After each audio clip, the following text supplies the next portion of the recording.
कहानी कंडक्टर की, ठीक है। यानी एक प्रकार से अब हम लोग धीरे धीरे बढ़ रहे हैं गॉस थ्योरम की तरफ। यानी आज से जो हम पढ़ाएंगे वो गॉस थ्योरम की तरफ आपको लेके जाएगा, ठीक है। तो माय डियर,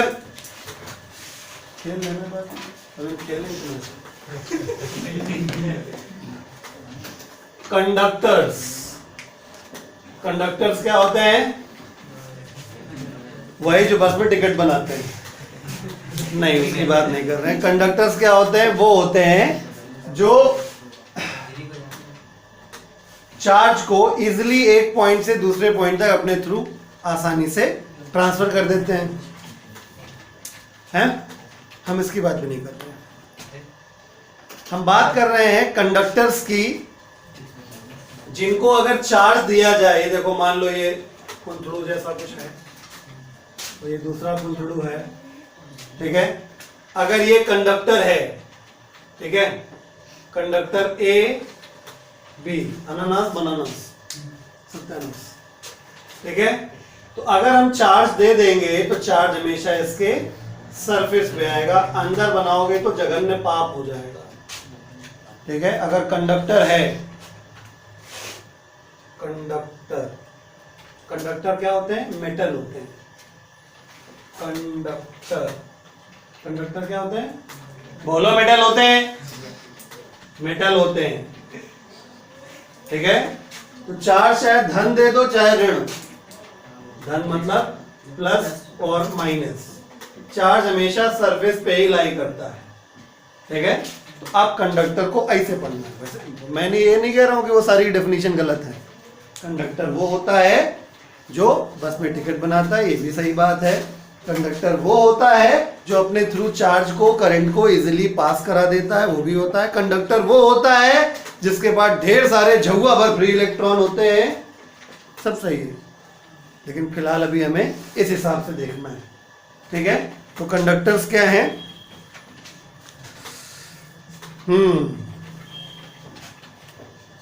अच्छा, तो कंडक्टर्स, these are the, आप लोग लिखते रहिएगा, these are the materials, ठीक है, on which charge, electric charge, शांत रहो, electric charge lies on its surface। बात समझ में आ गई?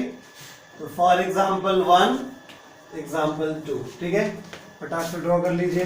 कंडक्टर्स वो होते हैं जिनको अगर चार्ज दिया गया तो चार्ज हमेशा उनके सरफेस पे रिसाइड करता है, उन्हें कंडक्टर कहा जाता है, ठीक है। अब इंसुलेटर, इंसुलेटर्स क्या होते हैं? कंडक्टर्स के बाद अगली कैटेगरी आती है इंसुलेटर्स की। मिटा दें, मिटा दें, मिटा दें। इंसुलेटर्स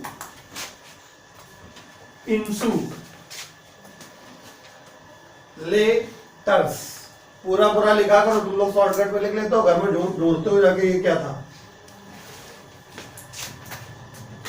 यार इसके लिए इंपॉर्टेंट है, घर जाके पढ़ना भी चाहिए। इंसुलेटर्स, इंसुलेटर्स क्या होते हैं? वो जिनके चार्ज अंदर घुस जाता है, मतलब charge penetrates inside the surface, ठीक है। यानी कंडक्टर के केस में चार्ज का शासन कहां है? क्षेत्रफल पे, मतलब एरिया पे। बाहर क्या होता है? साइंस के स्टूडेंट हो, बाहर अंदर क्या मतलब खेती करने जा रहे हो, ठीक है। चार्ज कहाँ होता है? सरफेस एरिया, ठीक है। और अगर इंसुलेटर, तो चार्ज का साम्राज्य कहाँ है?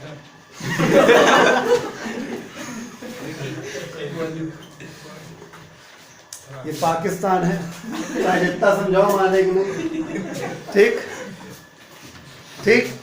भीतर मतलब वॉल्यूम, ठीक है। बढ़िया बेटा, गणित का टीचर बढ़िया रहा होगा तुम्हारा। वॉल्यूम निकाले तो भीतर निकाले,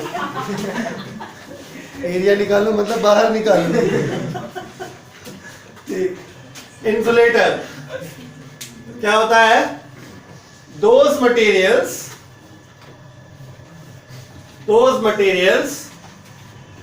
in which charge penetrates inside the surface. और एक जानवर, फॉर एग्जाम्पल ये है इंसुलेटर, मतलब नॉन मेटल, जिसको आप शुद्ध भाषा में डाइलेक्ट्रिक भी कहते हो। साइंस फिजिक्स में ज्यादा टर्म डाइलेक्ट्रिक यूज किया जाता है।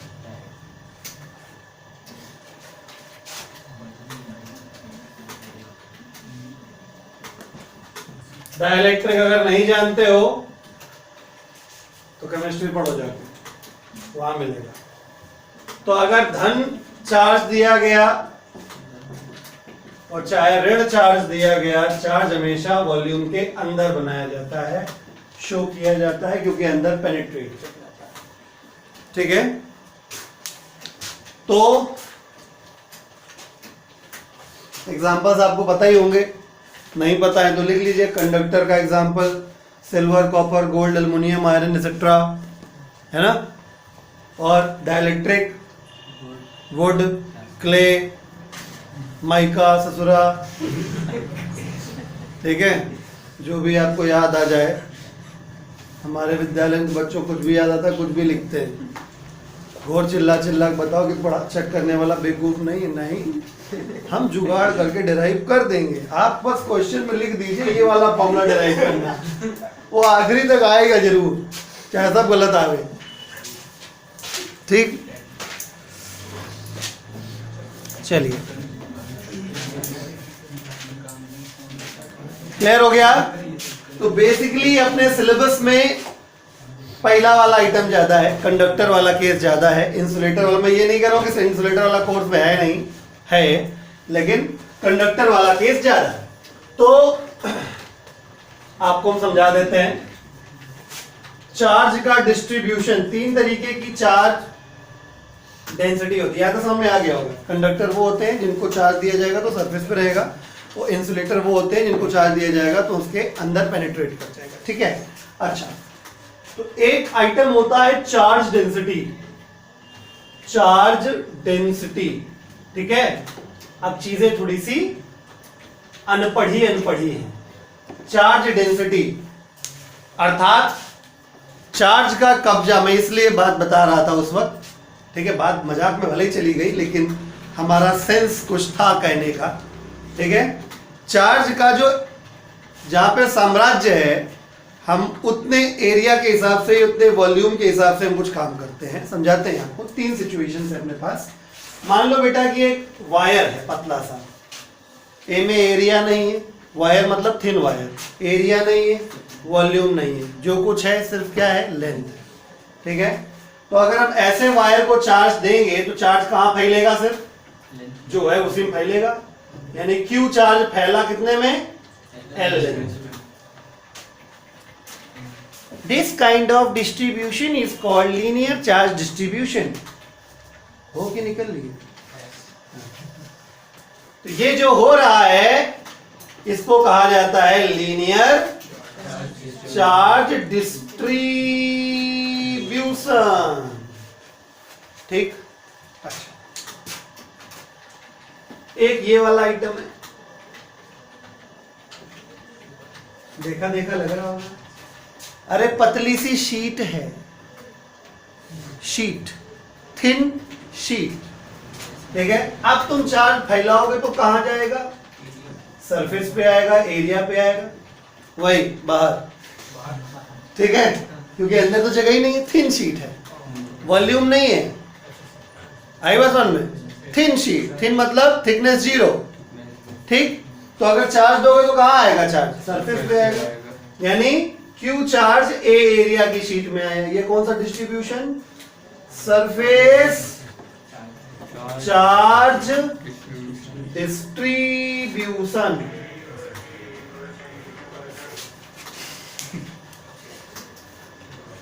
भाई तांडव करने वाला है भाई थोड़ी देर में, अभी नाश्ता वो दिखाई देगा नहीं।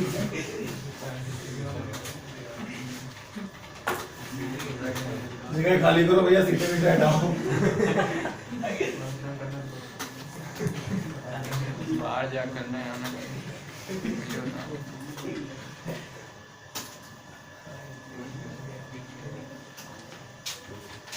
अब क्या है, इसके अंदर वॉल्यूम है, ठीक है। अब मान लो मैंने चार्ज दिया, ठीक है, इस बॉडी को चार्ज दिया, चार्ज मना कर दी, हम अंदर नहीं जाएंगे, हम सरफेस पे ही रहेंगे। इसका मतलब क्या हुआ, इसका मतलब ये कंडक्टर है।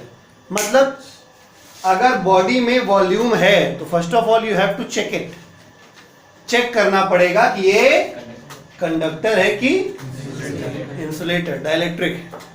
बात समझ में आ गई। तो अगर ये कंडक्टर होगा तो बने रहो वॉल्यूम, उसको अंदर वॉल्यूम से मतलब ही नहीं है। बात समझ रहे हैं क्या कह रहे हैं। उस केस में हम लोग क्या कैलकुलेट करेंगे, सरफेस चार्ज डेंसिटी। कंफ्यूज मत होइएगा, मैं बहुत कायदे से बता रहा हूं आपको। इसमें ऑप्शन नहीं है कंडक्टर इंसुलेटर देखने की आवश्यकता नहीं है, इसमें ऑप्शन नहीं है कंडक्टर इंसुलेटर देखने की आवश्यकता ही नहीं है। आवश्यकता किसमें है देखने की, जिसमें वॉल्यूम है, बूझे। तो जिसमें वॉल्यूम है उसमें देखो कि कंडक्टर है कि इंसुलेटर, ठीक। तो मान लेते हैं कि फिलहाल ये इंसु है, क्या ये इंसुलेटिंग कूब, इंसुलेटिंग कूब बनाया है हमने। तो अब जो चार्ज घुसेगा वो अंदर चला जाएगा, यानी Q चार्ज भी वॉल्यूम के अंदर आ गया। समझ में आ गया, क्लियर है। ये बात ध्यान रखिएगा, अगर वॉल्यूम है बॉडी में लेकिन वो कंडक्टर है तो चार्ज कहां रहेगा, सरफेस पे रहेगा, यानी डिस्ट्रीब्यूशन क्या कहलाएगा, सरफेस चार्ज डिस्ट्रीब्यूशन। क्लियर, कहो तो बना दें यहाँ, ठीक है। एक एडिशनल बढ़िया रंग बिरंगा खेलता कूदता हंसता गाता नहाता धोता रोता गाता प्रफुल्ल पांडे।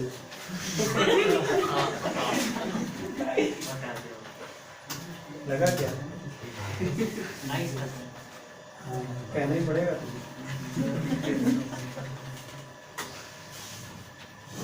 कभी कभी हम मारते हैं कम, घसीटते जाते हैं, ठीक। तो बाहर वाले सरफेस पे, मतलब ये सरफेस पे ही चार्ज हम शो कर रहे हैं, ठीक है। बाकी के साइड्स सरफेसेस जो हैं किधर है, पीछे की तरफ हैं, इस वजह से उनको हम नहीं शो कर सकते। आई बात समझ में, एकदम अच्छा तो नहीं लग रहा, नहीं। तो Q चार्ज पूरे सरफेस A पे आ गया, तो ये हो गया क्या, सरफेस चार्ज डिस्ट्रीब्यूशन। इसको क्या कहेंगे, वॉल्यूम चार्ज डिस्ट्रीब्यूशन, ठीक है भैया। तो कहते तो गुरुजी पढ़ा कुछ रहे थे, पता नहीं, हम शुरू किए थे चार्ज डेंसिटी से एक्चुअली। तो चार्ज डेंसिटी 3 प्रकार की होती है, ठीक है। एक होती है, इस सिचुएशन में जब निकाली जाती है उसको बोला जाता है linear charge density, linear charge density, जिसका सिंबल होता है लैम्बडा। दूसरी होती है जब चार्ज सरफेस पे फैलता है, तो उसके बाद बोलते हैं सरफेस चार्ज डेंसिटी, सिंबल होता है सिग्मा, ठीक है।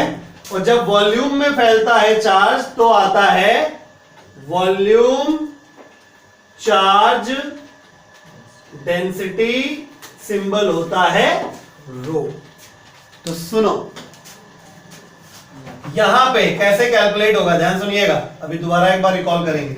अगर आपको लीनियर चार्ज डेंसिटी निकालनी है तो कितना चार्ज कितनी लेंथ पे पसर गया है उसका रेशियो करना पड़ेगा, बहुत सिंपल है, ठीक है। यहां पे चार्ज एरिया में पसरा पड़ा है तो यहाँ पे sigma is equal to here sigma is equal to Q upon A करना पड़ेगा। ठीक है, अगर वॉल्यूम चार्ज डेंसिटी करना है तो here rho is equal to Q upon V करना पड़ेगा। अब इतने सीआर तो तुम लोग है हो ही, सीआर मतलब होशियार कि चार्ज बेटा स्केलर है, लेंथ भी स्केलर है, स्केलर को स्केलर में जोड़ने, घटाने, गुणाकार करने, भागाकार करने से हमेशा क्या आता है? स्केलर। तो लैम्डा क्या आएगा? स्केलर। चार्ज और एरिया क्या है? स्केलर। तो सिग्मा भी क्या आएगा? स्केलर। चार्ज और वॉल्यूम क्या है? स्केलर। रो भी क्या आएगा? स्केलर। अब यूनिट की बात कर लेते हैं। चार्ज का यूनिट कूलॉम और लेंथ का मीटर, तो कूलॉम पर मीटर। कूलॉम का सी कैपिटल बनाइएगा। समझ गए? यहां देखो, इसका यूनिट क्या चाहिए? यूनिट है, लिखते हैं क्या? हाँ, क्या पता कहा समझ लोगे, मल्टीप्लाई हो गया। ठीक है, यहां भी यूनिट लिख रहे हैं भैया, है कूलॉम पर मीटर स्क्वायर।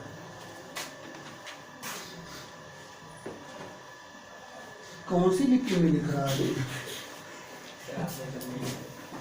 हाँ, वो तो हम समझ रहे हैं, मैं समझूंगा।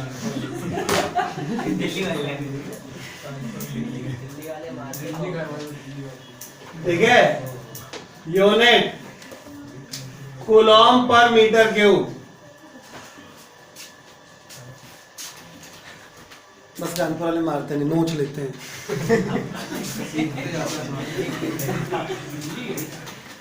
देखो, बात समझ में आ गई? ठीक है, अभी दोबारा एक बार रिकॉल करते हैं। अभी एक आध दो बातें मुझे और बतानी है यहाँ पे, क्योंकि अगर सावधानी हटेगी दुर्घटना घट जाएगी। ठीक है, पहले एक बार मैं रिकॉल कर देता हूँ, अच्छे से देख लीजिए एक बार फिर से। बेटा, we were discussing the topic charge density. Density का मतलब होता है कोई भी चीज कितने लेंथ पे या कितने एरिया में या कितने वॉल्यूम में रखी गई है। नॉर्मली डेंसिटी शब्द का जब लोग मतलब समझते हैं तो अपॉन वॉल्यूम उनके दिमाग में आता है, लेकिन बेसिकली डेंसिटी शब्द का सही तात्पर्य साइंस में क्या होता है कि आपने कितना स्पेस यूज किया है किसी चीज को रखने के लिए। ठीक है, तो अगर आप स्पेस के रूप में लेंथ का इस्तेमाल कर रहे हो तो आप चार्ज में अपॉन लेंथ से डिवाइड करोगे। अगर आप स्पेस के लिए आप एरिया इस्तेमाल कर रहे हो तो आप चार्ज अपॉन एरिया करोगे। अगर आप स्पेस के लिए वॉल्यूम यूज कर रहे हो तो अपॉन वॉल्यूम करोगे। Very easy. ठीक है, तो इस हिसाब से बेटा तीन प्रकार की चार्ज डेंसिटी हो गई कि अगर किसी बॉडी में केवल लेंथ है, उसमें एरिया वॉल्यूम नाम का जगह है ही नहीं, तो इस प्रकार का डिस्ट्रीब्यूशन लीनियर चार्ज डिस्ट्रीब्यूशन कहलाता है। और ऐसी स्थिति में Q अपॉन L करके हम लोग लीनियर चार्ज डेंसिटी निकालते हैं। ठीक है, यानी बच्चे को दिमाग खुद लगाना पड़ेगा कि वायर का केस है तो लैम्डा आएगा, सिग्मा नहीं आ जाएगा। शीट का केस है तो सिग्मा आएगा, लैम्डा नहीं आ जाएगा। ठीक है, क्लियर? तो बेटे जब इस प्रकार का डिस्ट्रीब्यूशन होता है, मतलब चार्ज लेंथ में फैलता है तो लीनियर चार्ज डिस्ट्रीब्यूशन होता है। इस सिचुएशन में हम लोग लीनियर चार्ज डेंसिटी कैलकुलेट करते हैं। जब चार्ज एरिया में केवल फैलता है तो हम लोग इस डिस्ट्रीब्यूशन को सरफेस चार्ज डिस्ट्रीब्यूशन कहते हैं। और कौन सी डेंसिटी कैलकुलेट होती है? Surface charge density. और जब चार्ज वॉल्यूम में फैलता है तो इसको कौन सा डिस्ट्रीब्यूशन कहते हैं? वॉल्यूम चार्ज डिस्ट्रीब्यूशन कहते हैं। और कौन सी डेंसिटी निकालते हैं? Volume charge density. फॉर्मूला बड़े आसानी से समझ में आ गया। Charge upon length linear charge density, charge upon area surface charge density, charge upon volume volume charge. सब स्केलर है, सबका यूनिट भी समझ में आ जाएगा। कूलॉम पर मीटर, कूलॉम पर मीटर स्क्वायर, कूलॉम पर मीटर क्यूब। एक बात, दो बातें और बतानी। पहली बात, आपको हमने शायद बताया या नहीं बताया, यहीं से आपको एक फंडा नहीं बताया होगा। यहाँ से एक और फंडा आप अपने एक जनरल कंसेप्ट अपने दिमाग में रखिए। जैसे कुछ जनरल कंसेप्ट आप लोग सीख चुके हैं क्या, कि स्केलर क्वांटिटी को जोड़ना है तो विद साइन ऐड किया जाता है। ठीक है, रिकॉल कर रहा हूं, अगर स्केलर क्वांटिटी जैसे चार्ज है तो कई सारे चार्ज जोड़ दे तो कैसे जोड़ोगे? विद साइन ऐड कर देते हैं। प्रोसेस को क्या कहा जाता है? स्केलर सम या एल्जेब्रिक सम। कई सारे वर्क हैं जोड़ना है, कैसे जोड़ोगे? विद साइन जोड़ दोगे। क्यों? क्योंकि वर्क एक स्केलर क्वांटिटी है। प्रोसेस का नाम क्या कहलाएगा? स्केलर सम या एल्जेब्रिक। यानी स्केलर्स को जोड़ना क्या कहलाता है? स्केलर सम या एल्जेब्रिक सम। कोई भी स्केलर क्वांटिटी दुनिया की जोड़ी जाएगी। जैसे अभी हम थोड़ी देर में अभी आपको इलेक्ट्रिक फ्लक्स पढ़ाने जा रहे हैं। इलेक्ट्रिक फ्लक्स भी स्केलर क्वांटिटी है। तो जब तुम टोटल फ्लक्स करोगे तो भी फ्लक्स क्या करोगे? विद साइन ही ऐड करोगे। फिर दूसरा फंडा क्या सीख चुके हो कि अगर वेक्टर को जोड़ना है तो प्रोसेस का नाम होता है वेक्टर सम या प्रिंसिपल ऑफ सुपरपोजिशन। कैसे करते हैं? पैरेललोग्राम लॉ लगा करते हैं। 2-3 बार यूज हो चुका है। ठीक, 2 फंडे हमने क्लियर किए थे आपको। 2 फंडे और क्लियर किए थे कि अगर फॉर्मूला वेक्टर क्वांटिटी का है और विद वेक्टर नोटेशन लिखा है तो चार्ज की वैल्यू विद साइन रखी जाती है। ठीक है, अगर फॉर्मूला वेक्टर क्वांटिटी का है और विद वेक्टर नोटेशन फॉर्मूला लिखा है तो आप चार्ज की वैल्यू विद साइन रखते हो। और अगर वेक्टर क्वांटिटी का फॉर्मूला है और फॉर्मूला विदाउट वेक्टर नोटेशन लिखा है तो चार्ज की वैल्यू विदाउट साइन रखते हो। अब यहाँ पे डिस्कशन नहीं हुआ किसके बारे में? स्केलर क्वांटिटी के फॉर्मूले के बारे में, कि उसमें चार्ज का साइन रखेंगे कि नहीं रखेंगे। तो वो पल अब आ चुका है और इसमें कोई फर्क नहीं पड़ता कि विद वेक्टर नोटेशन लिखा है कि विदाउट वेक्टर नोटेशन। स्केलर का मामला हमेशा से आसान था, वेक्टर का मामला हमेशा से टफ था। इसीलिए तुम लोगों का 56 का आंकड़ा है, सॉरी 36 का आंकड़ा है। किसके साथ? वेक्टर के साथ। तो चलिए बता देते हैं बेटा, स्केलर क्वांटिटी का फॉर्मूला होगा चार्ज की वैल्यू हमेशा विद साइन रखी जाती है। कहीं लिख लो, इन द फॉर्म लिखो कहीं, in the formula of a scalar, in the formula of scalar quantity we will always put the value of charge with sign। तो तात्पर्य ये निकला कि इसका मतलब ये है कि देखो मेरी बात बहुत ध्यान समझो, अगर मैं लैम्डा बराबर Q अपॉन L लिखूं तो भी एक स्केलर क्वांटिटी का फॉर्मूला बनता है, या मैं Q बराबर लैम्डा इंटू L लिखूं तो भी एक स्केलर क्वांटिटी का फॉर्मूला बनता है। अर्थात ये है कि दिमाग में रखना कि इन फॉर्मूलों में चाहे सिग्मा क्यू हो, चाहे लैम्डा क्यू हो और चाहे रो क्यू हो, दो में से एक भी अगर आपको दिया है तो वैल्यू बेटा विद साइन रखना। नहीं समझे? ऐसे समझो, अगर लैम्डा है, लैम्डा ये फॉर्मूला लिखा है of a scalar quantity, scalar quantity के फॉर्मूले में चार्ज की वैल्यू विद साइन रखी जाएगी। तो भाई लैम्डा का तुम फॉर्मूला मान लो इसको, तो लैम्डा बराबर क्यू एल इंटू लैम्डा हो जाएगा, तो भी फॉर्मूला ऑफ स्केलर क्वांटिटी हो गया। ठीक है, तो बस इतना याद रखना है कि इन फॉर्मूलों में, मतलब याद कुछ नहीं करना, वही फंडा लगा रहा हूं जो मैंने अभी लिखवाया आपको, कि अगर स्केलर क्वांटिटी का फॉर्मूला है तो चार्ज की वैल्यू विद साइन रखनी। ठीक है, तो यानी कुल मिलाकर मैं यहाँ ये मेंशन करने जा रहा हूं कि इसको विद साइन रखना। लिख लो, विद साइन,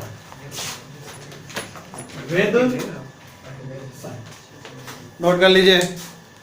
ठीक है, यानी इन फॉर्मूलों में लैम्डा, क्यू, सिग्मा और रो, इन फॉर्मूलों में आपको जिसकी वैल्यू भी मिले वैल्यू को विद साइन ही रखना। ठीक है, एक आखिरी बात और,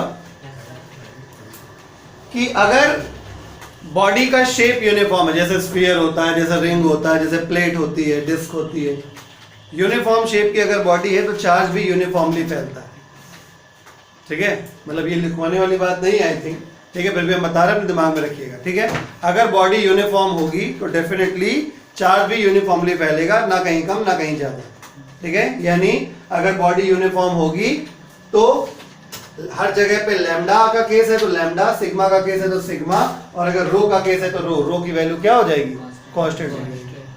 ठीक है, चलो लिखवाई देते, लिख लीजिए, note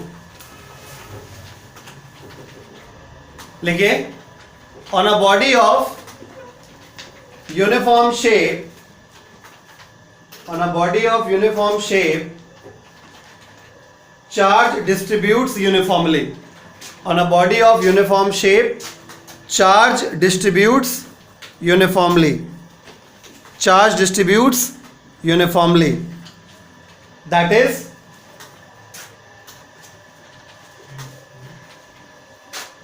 lambda or sigma or rho.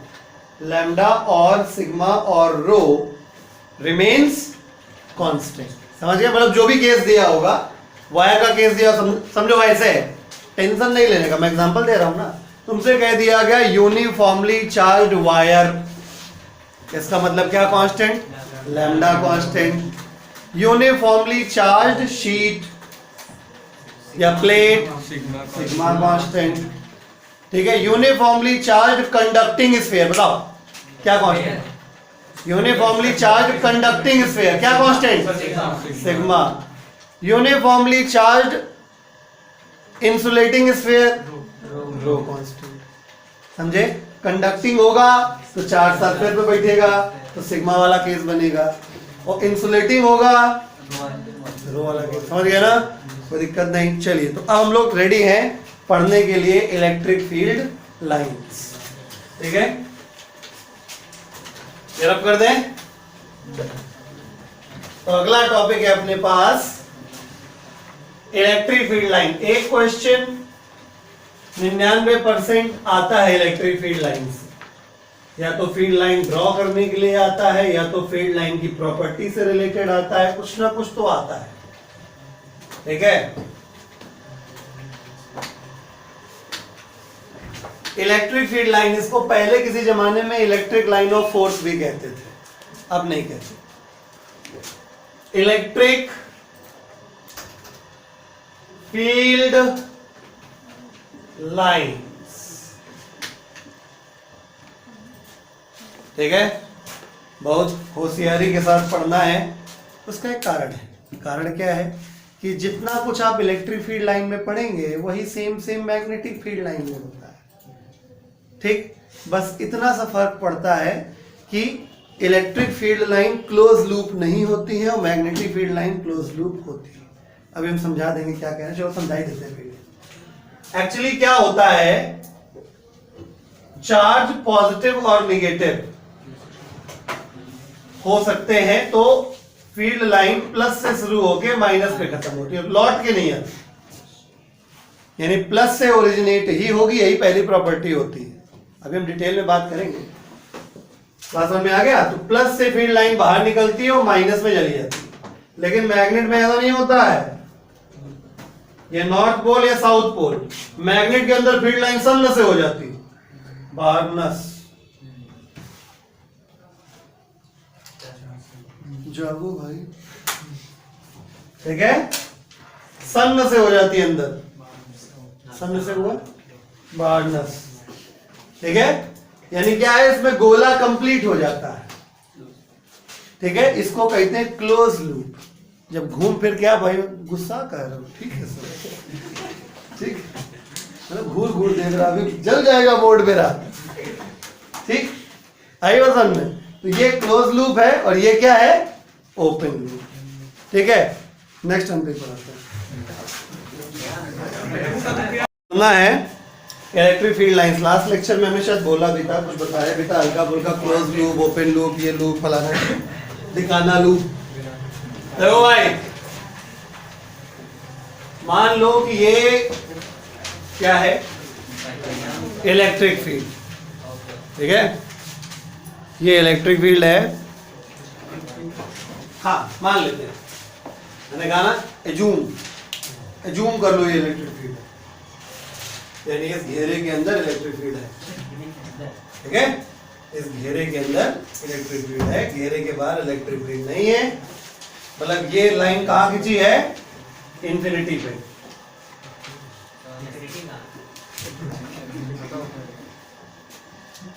सही बात है, तिवारी जी बाद में हो रहे हैं।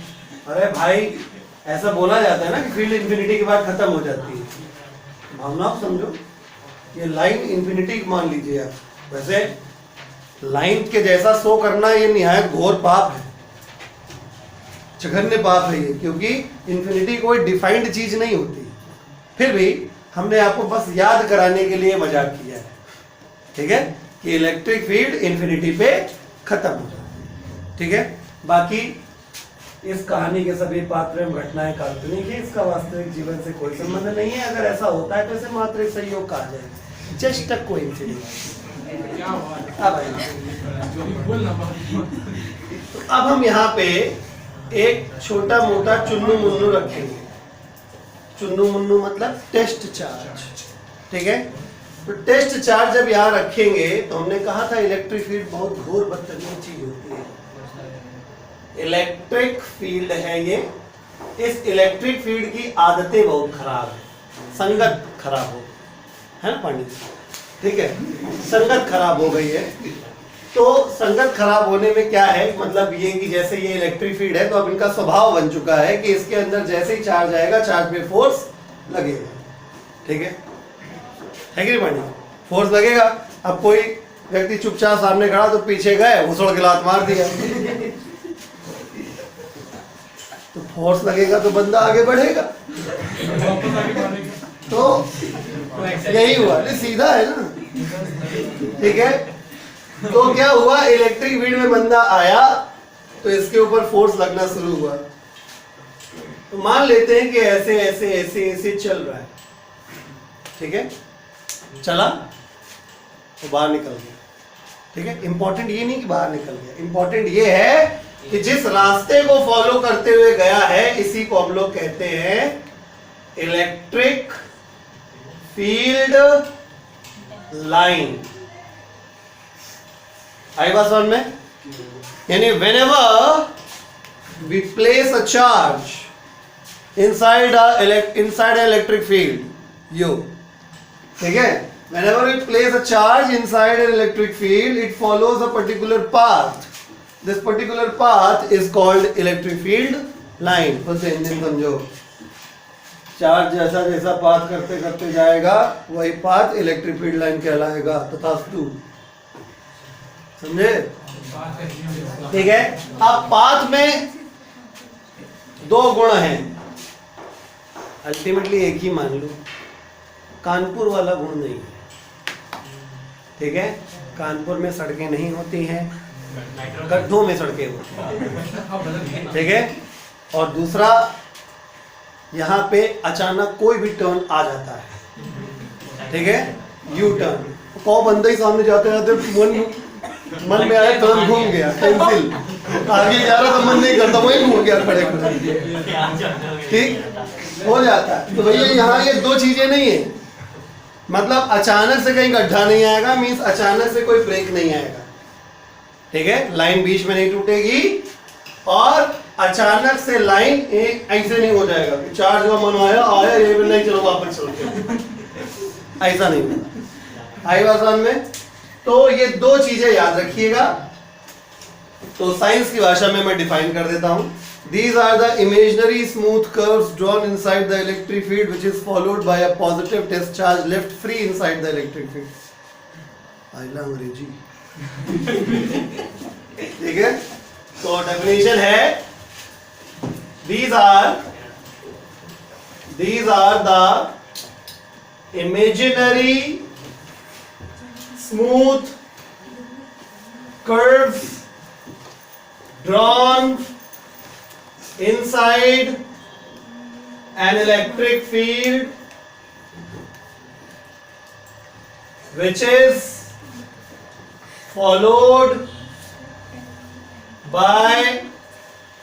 followed by a test charge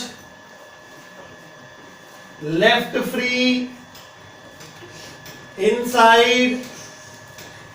inside an electric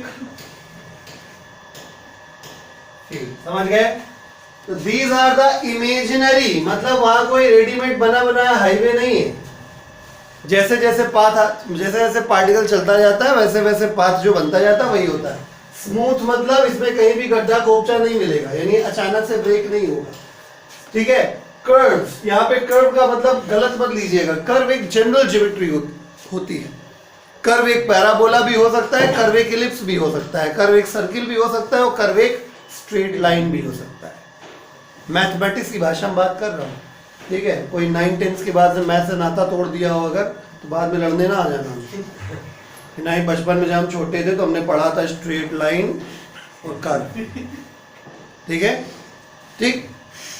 rectilinear और कर्व ये स्पेसिफिक चीजें होती है। रेक्टिलिनियर मतलब पक्का स्ट्रेट लाइन की बात हो रही है, ठीक है, क्या छोड़।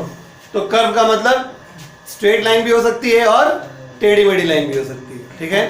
अच्छा, drawn inside the electric field, सबसे इंपॉर्टेंट मुद्दा ये है, इलेक्ट्रिक फील्ड वही हो जहां इलेक्ट्रिक फील्ड लाइन वहीं बनेगी जहां पे फील्ड है। इसका मतलब फील्ड के बाहर नाच नहीं रहे, फील्ड के बाहर फील्ड लाइन नहीं बनाई जा सकती। क्यों? क्योंकि अगर फील्ड लाइन के बाहर जाओगे तो इस चार्ज को गाइड कौन करेगा, राइट?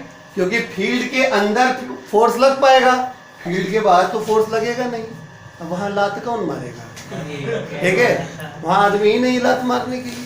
ठीक, बात समझ में आ गई? तो ये यानी जहां इलेक्ट्रिक फील्ड है वहीं इलेक्ट्रिक फील्ड लाइन बन सकती है और कहीं नहीं बनेगी। इनसाइड एन इलेक्ट्रिक फील्ड, ठीक है, विच इज फॉलोड बाय, जिसको कौन फॉलो करता है? एक positive test charge, which is followed by a positive test charge। Negative होगा तो उल्टा नहीं चलेगा, पीछे जाएगा। हम बी पॉजिटिव, हम लोग सब पांडे जी बी पॉजिटिव है ना? सर कोरोना पॉजिटिव मतलब अरे कोरोना पॉजिटिव छोड़ दो, एक्सेप्टेड है वो, अभी थोड़ा बी कोरोना पॉजिटिव। ठीक, चलो हाँ, वो अलग चीज है, टेस्ट वो हट गया सिलेबस। तो बाय पॉजिटिव टेस्ट, पॉजिटिव क्यों ले रहे हैं? क्योंकि पॉजिटिव में फायदा होता है क्या, कि जो डायरेक्शन फोर्स की होती है वही डायरेक्शन फील्ड की हो जाती है, तो अपना एडवांटेज है, इसलिए प्लस में लिया जाता है नॉर्मली। ठीक है, positive test charge left free inside the, खुला छोड़ दिया गया है, जैसे जैसे लात पड़ रही वैसा वैसा जा। आई बात समझ में? क्लियर हो गया? सबसे अच्छी बात यह है कि डेफिनेशन पूछी नहीं जाएगी। ठीक है, क्लियर? तो इलेक्ट्रिक फील्ड लाइन का केवल आपको कंसेप्ट पता होना चाहिए था, डेफिनेशन कोई नहीं पूछता, क्वेश्चन बनता है इसकी प्रॉपर्टीज से। समझ में आ गया? तो इलेक्ट्रिक फील्ड लाइन क्या है? These are the imaginary smooth curves drawn inside the electric field which is followed by the positive test charge left free inside the electric field. Pandey ji सोच रहे बार बार कहे बता जो नहीं पूछना है। एक चलो भाई कोई बात नहीं, पांडे जी का सम्मान करते हुए हम अब पढ़ेंगे properties of electric field line. Properties of electric field line. चलो लाइंस कर दो, कुछ गलत नहीं है, सब सही है।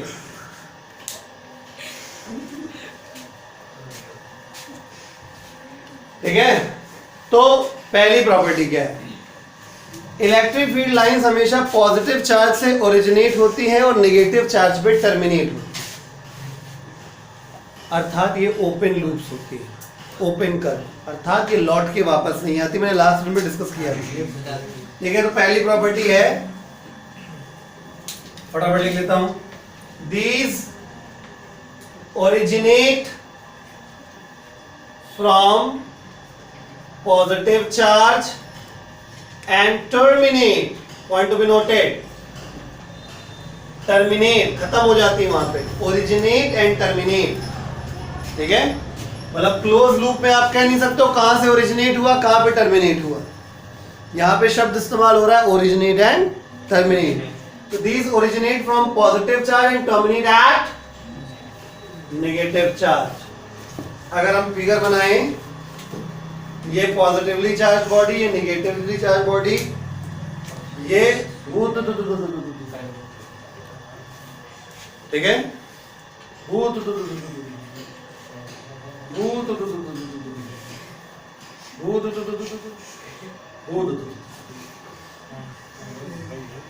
जवान लटपटा रही है। अरे भाई बता रहा हूं, ये आधी आधी क्यों बना है? तो करते थे तो भूल गए। दिस इज केकड़ा स्ट्रक्चर, एक आंख खुली एक बंद।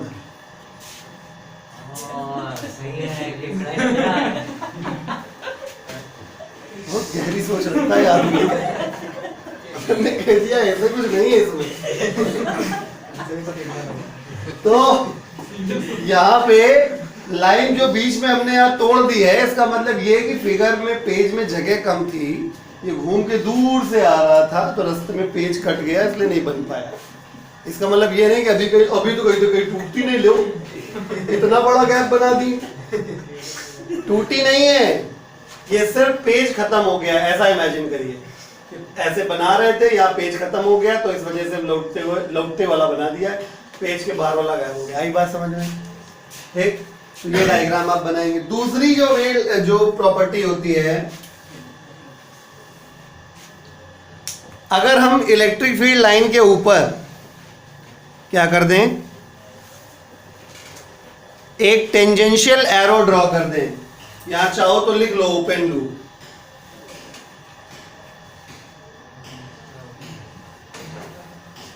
ठीक। चलो यहां लिखेंगे नंबर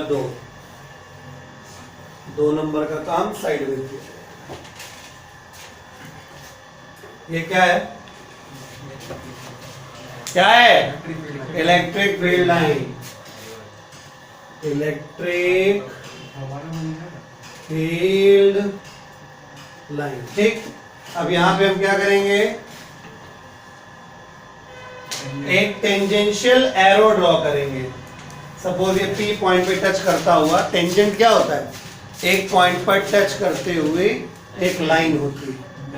तो अगर हमने टेंजेंशियल एरो बनाया, यानी कि जिस तरफ इलेक्ट्रिक फील्ड लाइन का एरो होगा उसी तरफ इस टेंजेंट में तीर बना देना है, वही जो भोंका जाता है वो बनाना उधर ही, ठीक है। इससे पता क्या चलेगा? काइट डायरेक्शन, यहां से जाके सामने से लेफ्ट होना, ये डायरेक्शन ये बताता है कि इस जगह पर इलेक्ट्रिक फील्ड इंटेंसिटी का क्या डायरेक्शन है। Electric field intensity is a vector quantity ना, वेक्टर क्वांटिटी की तो डायरेक्शन होगी। इलेक्ट्रिक फील्ड की कौन सी डायरेक्शन है? इलेक्ट्रिक फील्ड तो जगह है, याद है ना, बताया था इलेक्ट्रिक फील्ड जगह है, और इलेक्ट्रिक फील्ड के अंदर किसी पर्टिकुलर पॉइंट पे हम निकालते हैं, वो क्या है? इलेक्ट्रिक फील्ड इंटेंसिटी, हो ना। तो ये शो कर रहा है क्या? डायरेक्शन ऑफ इलेक्ट्रिक फील्ड, जानते हो ना इसको? हाँ, पड़ोस में रहता तुम्हारे। Direction of electric field intensity at P point, पड़ोस वाले चाचा है, समझ गए? तो यही प्रॉपर्टी है बस, क्या कि अगर हम इलेक्ट्रिक फील्ड लाइन के ऊपर किसी पर्टिकुलर पॉइंट पर टेंजेंशियल एरो ड्रॉ कर देते हैं तो वो टेंजेंशियल एरो हमें क्या बताता है? Direction of electric field intensity at that point. मतलब घूर घूर के देख रहा था बंदा, पता ही नहीं, शर्मा गया। ठीक, तो if we draw a tangential arrow at any point of electric field line, EFL पूरा लिखिएगा, ठीक है। If we draw a tangential arrow at any point of electric field line, comma, then the arrowhead will give the direction of electric field intensity at that point। ये अगली property हो गई।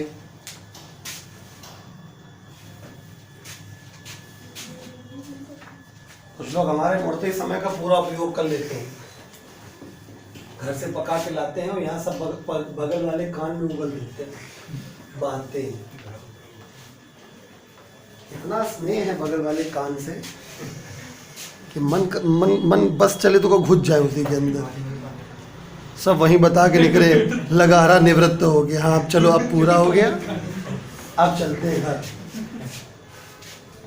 कान का दरवाजा खुला, बाहर निकल के आ रहे हैं। अब आ गई मोस्ट इंपॉर्टेंट प्रॉपर्टी कि दो इलेक्ट्रिक फील्ड लाइन एक दूसरे को कभी इंटरसेक्ट नहीं करती हैं, क्यों? ठीक, पहली बात तो ये घोर झूठ है, मैं कहता हूं करती हैं, ठीक। तो लोचा हो गया, ये कह रहे करती हैं, बचपन से क्वेश्चन आ रहा है नहीं करती हैं, ये क्या हो रहा है? तो बताते हैं, एक ही फील्ड की दो लाइन नहीं करती हैं, दो अलग अलग फील्ड की कर सकती हैं। इसलिए you have to mention in the property कि two electric field lines of the same electric field never intersect each other. Important ये नहीं है, इंपॉर्टेंट है इसका रीजन। रीजन पूछा जाता है। मान लो एक ये है और एक ये है, एक ही फील्ड की दो लाइंस हैं, वो एक दूसरे से लड़ गई, नहीं करती है, मानते हैं एक ही फील्ड की दो फील्ड लाइंस इंटरसेक्ट नहीं करती, लेकिन मान लो कर गई तो क्या करें? तो झगड़े की समाप्ति के लिए आप क्या करें? एक टेंजेंट ऐसे ड्रॉ कर दें, ठीक है? नीले पे करिया टेंजेंट और करिया पे नीला। और टेंजेंट का काम क्या है? डायरेक्शन बताना। सब ठीक है? तो P पॉइंट पे ये भी हो गई क्या? Direction of electric field intensity, और ये भी हो गई क्या? Direction of electric field intensity. ये तो घोर पाप हो गया। क्या है तिवारी जी? जब आप बचपन में छोटे थे, भैया टेंशन में आ गए।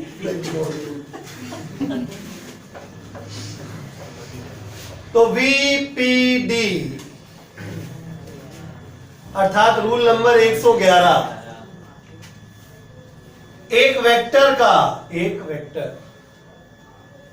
प्लेस पर एक ही डायरेक्शन हो सकता है, ये वेक्टर का प्रॉपर्टी है। ऐसा 111 नंबर कोई रूल नहीं है, मजाक था भाई, सीरियसली नहीं होगा, ठीक?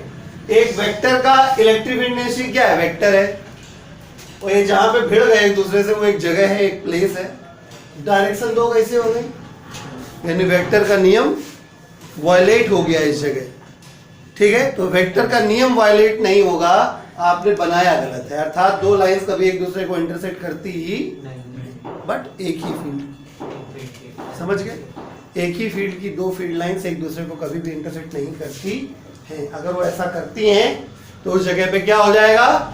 दो डायरेक्शन मिलेंगे इलेक्ट्रिक फील्ड इंटेंसिटी की, जो कि संभव नहीं। आई बात समझ में? तो इसको लिख देता हूं मैं, इसको मिटा दें, बनाओ तब तक पड़ोसी वाला आइटम। हाँ, साइड हो जाए तो लिखोगे आगे तुम। Two electric field lines of same electric field never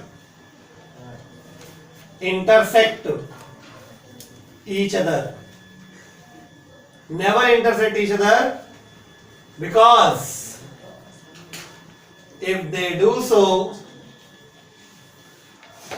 then there will be two directions of electric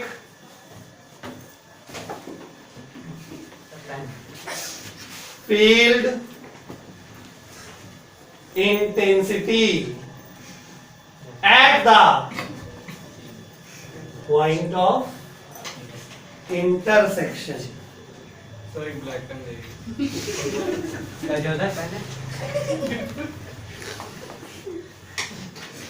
Nepal ने खेल लिया मेरे साथ। नेपाल ने खेल लिया। दे रहे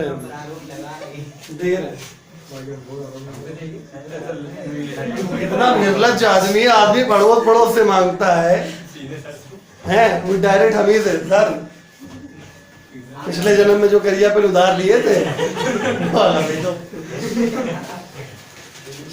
to electric field lines of same electric field never intersect each other, because if they do so, there will be two directions of electric field intensity at the point of intersection, which is not possible.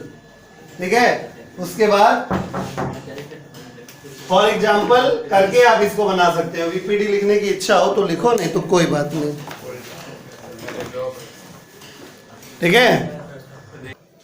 अब चार property main होती है, तीन बता दी है, ठीक है? Basically important तो यही वाली थी एग्जामिनेशन पॉइंट ऑफ व्यू से, ठीक है।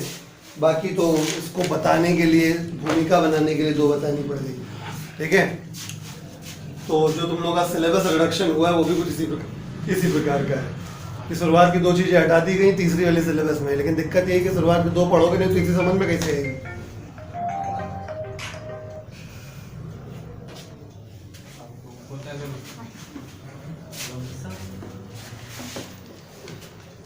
चौथी प्रॉपर्टी है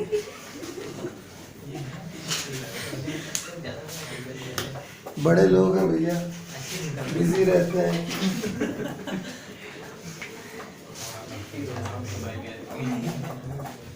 यहाँ हमारा आईफोन रिंगटोन भूल गया आपने, सुना किसी ने अभी तक? ठीक है सर, हम कॉल कहा गाइस? अच्छा हाँ, तो चौथी प्रॉपर्टी ये है कि इतना तुम समझ गए, पॉजिटिव से ओरिजिनेट होता है, बाहर की तरफ निकलता है, निगेटिव में टर्मिनेट होता है, अंदर तरफ आता है, ठीक है।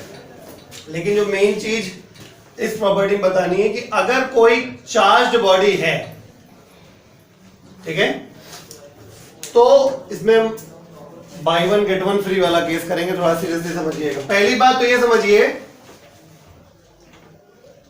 कि पॉजिटिव से नॉर्मली फील्ड लाइंस बाहर निकलती है, यानी बॉडी अगर पॉजिटिवली चार्ज है तो लाइंस ओरिजिनेट नॉर्मली। नॉर्मली मतलब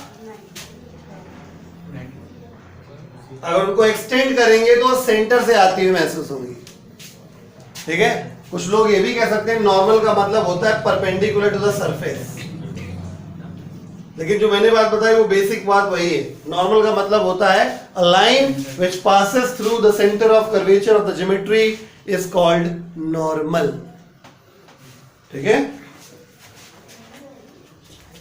ये समझ रहे हो?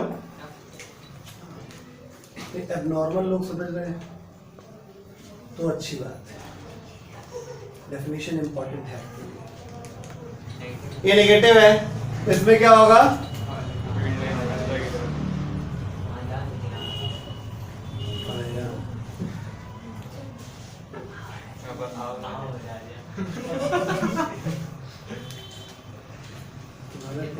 जो है बहुत मन लगा समझ रहे हैं, ठीक है। तो नॉर्मल टू द सरफेस, ठीक। अब जो दूसरी बात आपको बताने जा रहे हैं वो ये है कि आप अगर थोड़े समझदार हैं, बाई चांस अंधेरे नहीं है, तो आपको समझ में आ गया होगा चार्ज कहाँ है बॉडी के, यानी हमने कौन सी बॉडी शो करी है? कंडक्टर। आई बात समझ में? और आपने ये नोटिस किया कि मैंने फील्ड लाइंस बनाई लेकिन अंदर नहीं ड्रॉ करी, अंदर हमने केवल डॉट डॉट करके सेंटर दिखा दिया। तो ये भी एक प्रॉपर्टी है, कंडक्टर के अंदर इलेक्ट्रिक फील्ड लाइन नहीं जाती क्योंकि कंडक्टर के अंदर बाहर की फील्ड अंदर नहीं घुस पाती। इसको कहते हैं इलेक्ट्रोस्टैटिक शील्डिंग। मतलब मैं 2 प्रॉपर्टी एक साथ बता रहा हूं आपको, ठीक है। यानी अगर चार्ज देखिए बाहर है, अंदर तो आया नहीं, तो बाहर के चार्ज की वजह से बाहरी फील्ड रहेगी, अंदर नहीं आ सकती कंडक्टर में। यानी inside the conductor we will not draw any electric field line. आई बात समझ में? इसको इलेक्ट्रोस्टैटिक शील्डिंग कहते हैं। मैं एक क्वेश्चन कराऊंगा अभी आपको, ठीक है। तो प्रॉपर्टी क्या है? प्रॉपर्टी में तो मेनली मैं यही बता रहा हूं कि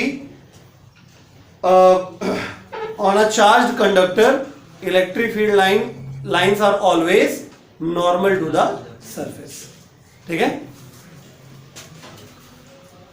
On a charged conductor, comma, electric field lines are always normal to the surface। ये बात समझ में आ गई? फॉर एग्जाम्पल नंबर 1 and 2, और एग्जाम्पल के माध्यम से, ठीक है।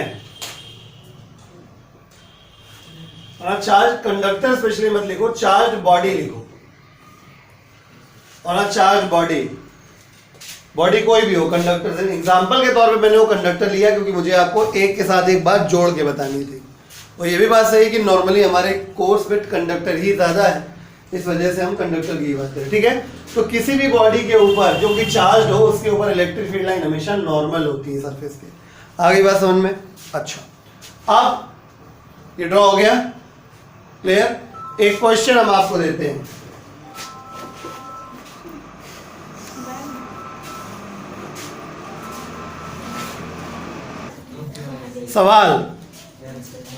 सवाल ये है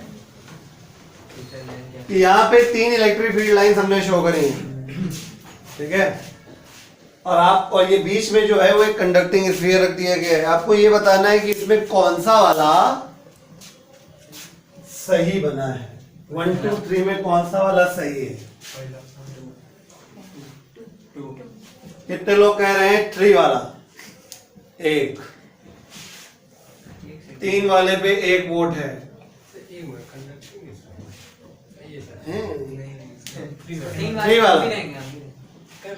तिवारी जी एक और हो गया, सोनकर जी का 3 हो गया, 3 पे 3 लोग हो गए। और कोई? 3 का 3, 3 का 3, 3 का 3 हो गया। 2 पे आओ,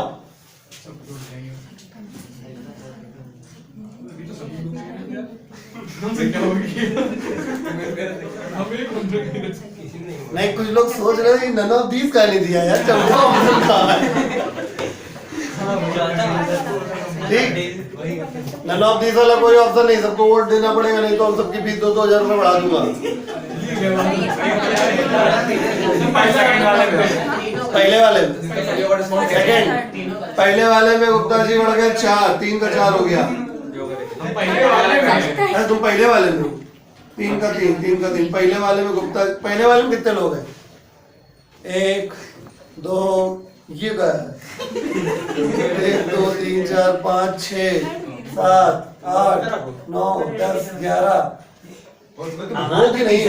अच्छा 11, 2 पे पाड़े जीते अकेले, 1 मैन आर्मी, ठीक है। और कोई है जिसको हमने नहीं गिना हो? जनता का पोल एकदम सही है, ठीक है। वाई सो? क्योंकि ये फील्ड लाइन पहली बात कंडक्टर के अंदर भी नहीं जा रही है, पहली बात सेट हो गई तिवारी जी, ठीक है। और दूसरी चीज, इसको जब आप ड्रॉ करोगे तो ये सेंटर से पास होगा,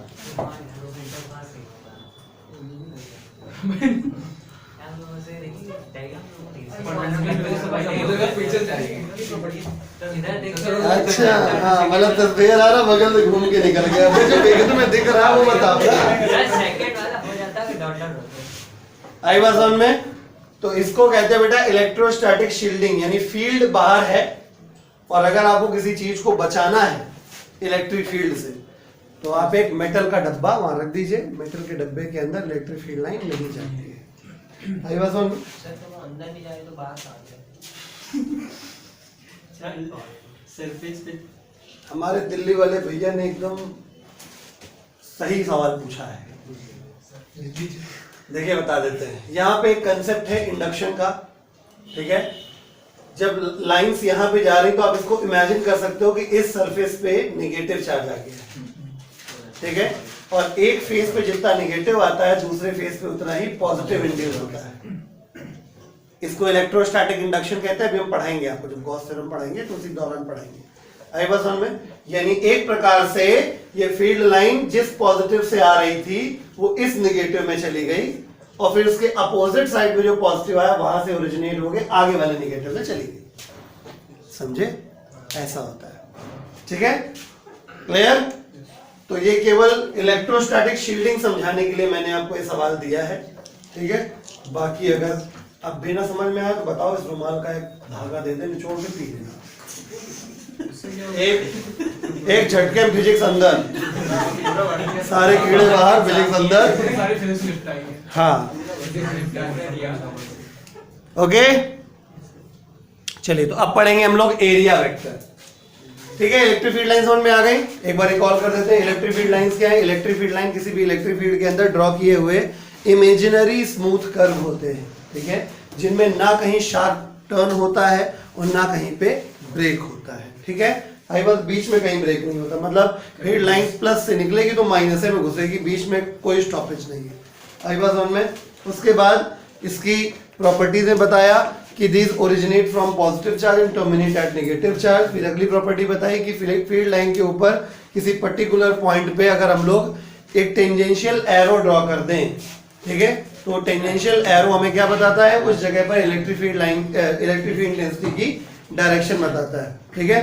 तुम लोग टेंजेंट सही बनाया करो, ऐसा लगता है गेंदा फूल बना रहे हो, ठीक है, ना बना पाया करो तो हाथ स्केल रख लिया करो, क्या टेंजेंट बन गई, यानी ये लाइन ओवर ये टेंजेंट गई,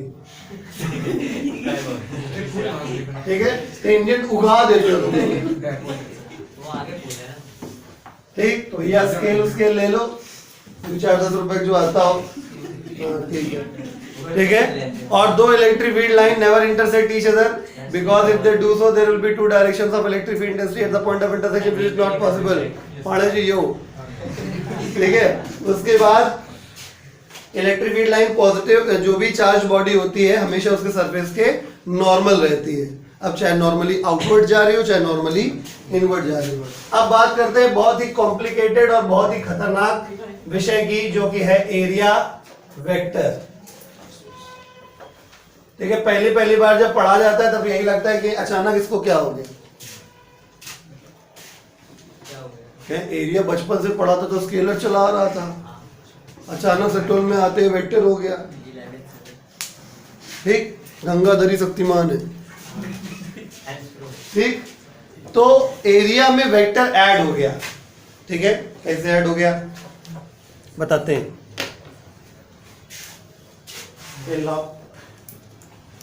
भोंकने नहीं जा रहे क्या, मतलब देखो, जैसे मान लो ये सरफेस है ना वीडियो में, हाँ ठीक है, ये सरफेस है, ठीक है। अगर इसका एरिया कैलकुलेट, नॉर्मली एरिया निकालने का जो विधा है वो तो वही है, मतलब क्या है, ये आपका क्या हो गया, this is length, this is width. अगर एरिया कैलकुलेट करना है तो लेंथ इनटू विड्थ, मैग्नीट्यूड आ गया, डायरेक्शन कहाँ है,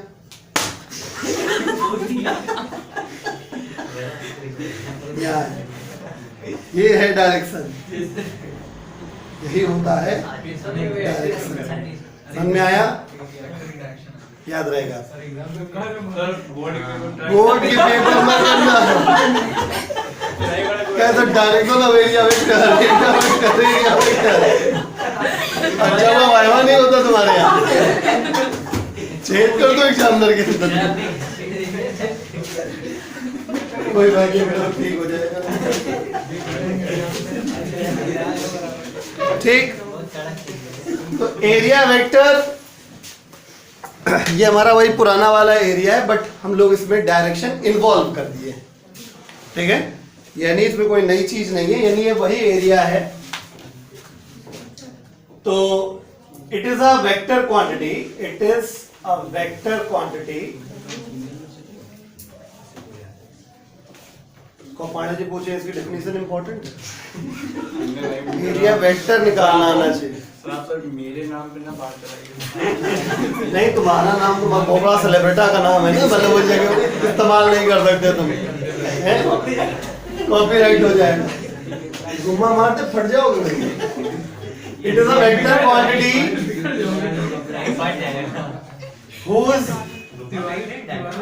सुन लो, it is a vector quantity whose magnitude can be calculated, whose magnitude can be calculated. It is a vector quantity whose magnitude can be calculated by using the formula of area of that geometry, area of the geometry, है ना। Area निकालने का वही तरीका है, ठीक है। जो भी ज्योमेट्री होगा, ट्रायंगल होगा, सर्कल होगा, स्फीयर होगा, सिलेंडर होगा, डिस्क होगा, जो भी होगा, एरिया निकालने का तरीका वही है। So it is a vector quantity whose magnitude can be calculated by using the formula of area of the geometry and its direction is always कौन सा मल? Normal. Always normal to the surface. ठीक है. यहां भी कहानी में twist है थोड़ा सा. पहले समझा देते फिर ट्विस्ट बताते. ठीक. देवड़े ये सरफेस बड़े देवड़े ये सरफेस बड़ी. तो ये एक छोटा सा पार्ट है. ठीक है. चुन्नू part in physics is known as D. तो इसका एरिया वेक्टर सरफेस के नॉर्मल होते बड़े. ठीक है बड़े. दिस इज छोटा सा एरिया, it is D A vector. A के ऊपर वेक्टर का साइन है. पूरा एरिया होता तो केवल ए वेक्टर, छोटा सा एरिया हुआ तो डी ए. ठीक है. अच्छा एग्जांपल नंबर 2.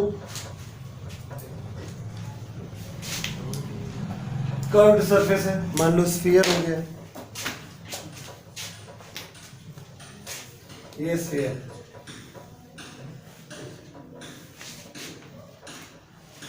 ठीक है.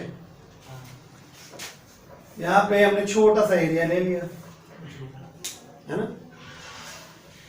इधर बनाते चलेगा ना. ठीक है. लुल्ल हो तुम. इसका एरो कहां जा रहा है? सेंटर यहां होगा. Area is always normal to the surface. आपने गलत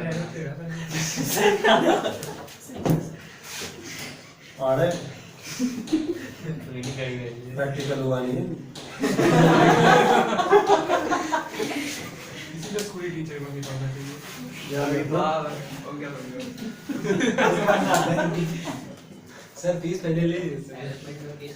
वो तो मैं ले ही लूंगा. ठीक है. Normal to the surface. Right. Okay.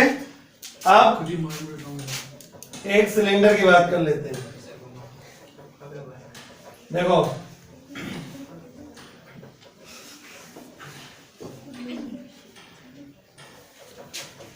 Cylinder है. सिलेंडर में कितने सरफेस होते हैं? 3 होते हैं. अच्छा 3 होते हैं पूरा. हाँ. मतलब कहाँ पढ़े थे बचपन में? अबे सरफेस 1, सरफेस 2 और ये 3 शक्तिमान वाला. ठीक है. देखो प्लेन सरफेस पे अगर बनाओगे, बात ना करो, नीचे सब पे टप आ जाएगा. बता रहे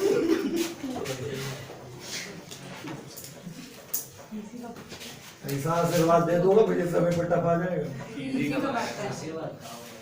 दिए हो जाएगा क्योंकि प्लेन सरफेस है. यहां भी मान लो ले लेते हैं थोड़ा सा. तो इस सरफेस का किधर बनाएंगे? अब यहीं से आता है कंफ्यूजन. ठीक है. फिर कंफ्यूजन की बात करेंगे. पहले हम आपको साफ साफ हटवा दें क्योंकि कुछ लोग वाणिज्य जैसे होते हैं. फिर आप मेरे कहने गलत है सर. इतना कमजोर कंधा है. बंदूक धर देंगे तो दब जाएगा वहीं. ठीक है. अच्छा ठीक है. तो मुद्दा यहां तक क्लियर हो गया. But I want to clear one doubt here. ठीक है. कॉपी लाना. कॉपी में छेद नहीं कर देंगे, चिंता ना करो. घर में मेरे पास है कि कॉपी साथ क्या हो गया तुम्हारे. देखो ये प्लेन सरफेस है. बाद में लिख लेना, मार छांके ले रहे हो ऐसा लग रहा वैसे देख लो. देखो ये प्लेन सरफेस है. एरिया वेक्टर तुमने जो बनाया है वो ऐसे बनाया है ऊपर नॉर्मल टू द सरफेस. कोई गलती नहीं है. नीचे का नहीं बनाया. नीचे नॉर्मल नहीं क्या? नीचे आप नॉर्मल तो क्या बनाया? क्या नहीं बनाया? ये सर 3D का हिंदी में प्लेन जैसे 3D में सब नीचे का भी तो होगा नॉर्मल. बनेगा तो नहीं. इमेजिन कर ले आप उल्टा.